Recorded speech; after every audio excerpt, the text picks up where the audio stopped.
বাংলাদেশে 2024-এর গণ অভ্যুত্থানের সময় বিক্ষোভকারীদের চিহ্নিত করা, তাদের হত্যা ও দমন-পীড়ন সুপারভিশনের দায়িত্বে ছিলেন তৎকালীন স্বরাষ্ট্রমন্ত্রী আসাদুজ্জামান খান কামাল।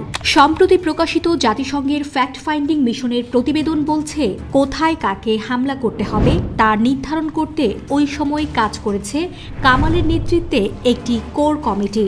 11 জন সদস্য ছিলেন এই কমিটিতে। প্রতিদিন সন্ধ্যায় আসাদুজ্জামান খান কামালের ধানমন্ডির বাসায় তারা বৈঠকে মিলিত হতেন। আন্দোলন দমন করতে অভিযানের পরিকল্পনা, নিরাপত্তা সংস্থা ও গোয়েন্দা সংস্থাগুলোর সঙ্গে সমন্বয় করা ছিল কোর কমিটির কাজ। কোর কমিটির সদস্যদের মধ্যে ছিলেন আইজিপি আবদুল্লাহ আল মামুন, র্যাবের মহাপরিচালক হারুনুর রশিদ, ডিজিএফআইয়ের প্রধান মেজর জেনারেল হামিদুল হক, এনএসআই প্রধান মেজর জেনারেল হোসেন আল মোর্শেদ, এসবি প্রধান মনিরুল ইসলাম, বিজিবি মহাপরিচালক major general Mohammad Ashrafuzzaman Siddiqui, NTMC প্রধান জিয়াউল আহসান, আনসার ভিডিপির মহাপরিচালক মেজর জেনারেল একেএম আমিনুল হক এবং ডিএমপি কমিশনার হাবিবুর রহমান। 20 জুলাই থেকে সেনাবাহিনীর একজন জ্যেষ্ঠ জেনারেল কোর কমিটিতে যুক্ত হন বলেও জাতিসংঘ প্রতিবেদনে বলা হয়।